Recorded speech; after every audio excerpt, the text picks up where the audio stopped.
Good morning all of you. तो बच्चों, पाठ है अपूर्व अनुभव। पाठ है अपूर्व अनुभव। इसके लेखिका हैं तेत्सुको कुरोयानागी।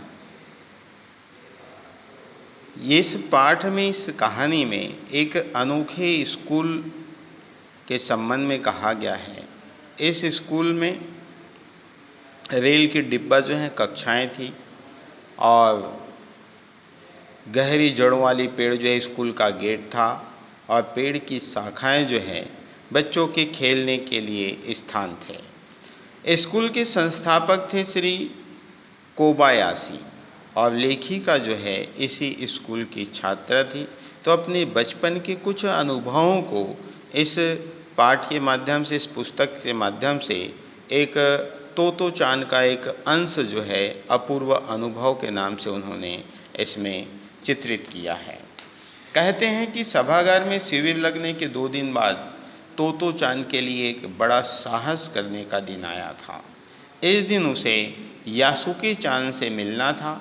इस भेद का पता ना तो तोतो चान के माता पिता को था, ना ही यासुके चान को।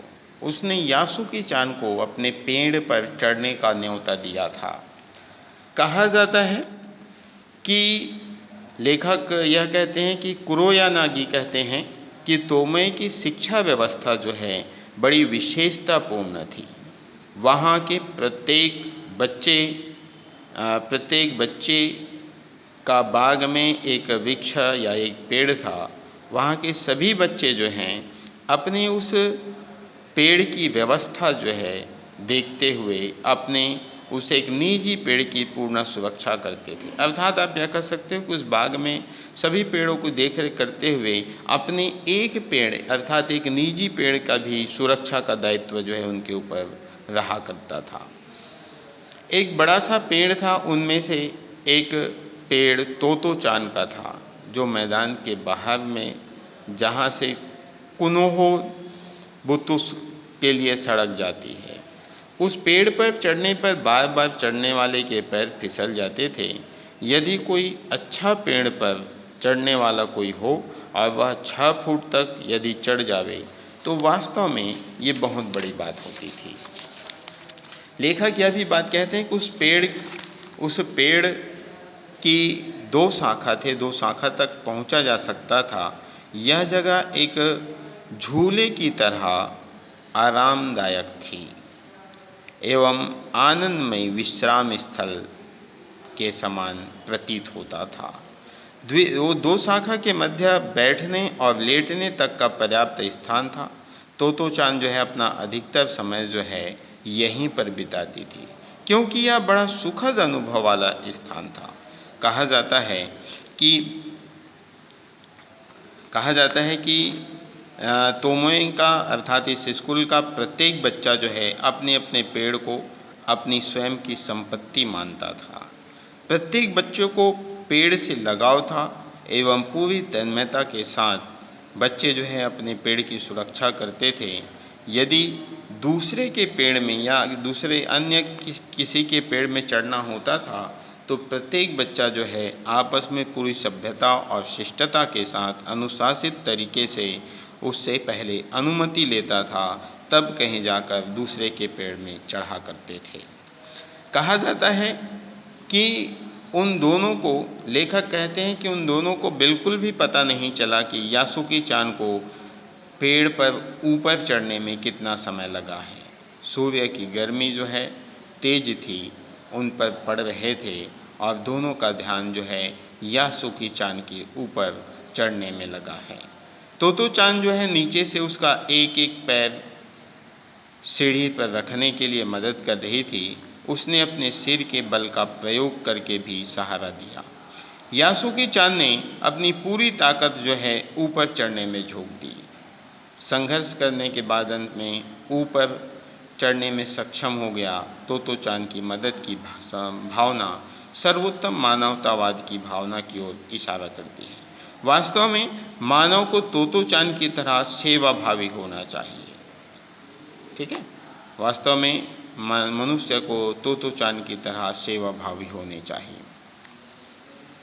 कहा जाता है कि तोतो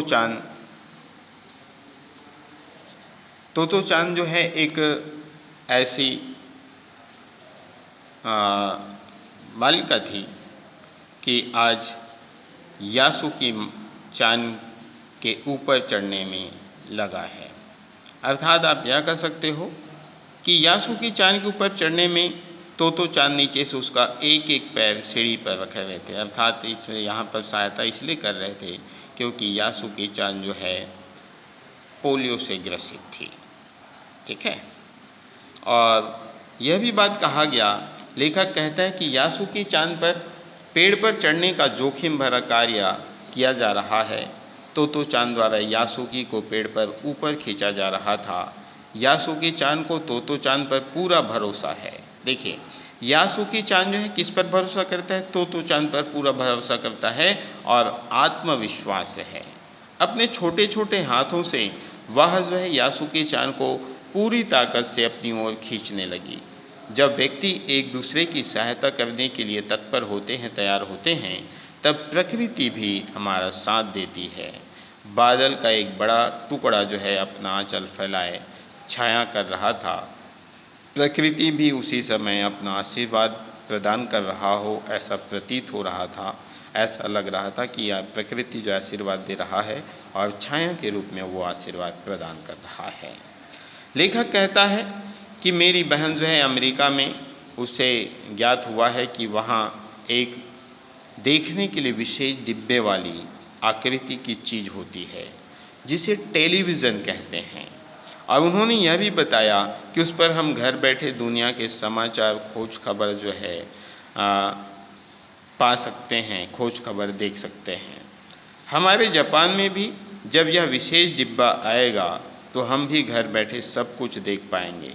यहाँ तक कि हम सुमो पहलवान की कुश्ती को भी घर बैठे देख सकेंगे। इस प्रकार से यह भी बात कहते हैं कि पेड़ की टहनियाँ हवा के झोंकों से जोरों से हिलडुल रही थी। ऐसा लग रहा था कि मानो कोई मधुर संगीत की तान छेड़ रही हो। पेड़ के संगीत का स्वर जो है प्रकृति में रमणीय रूप से दिखाई दे रहा था, सुनाई पड़ रहा था। यासुकी चान द्वारा पेड़ पर चढ़ने का यह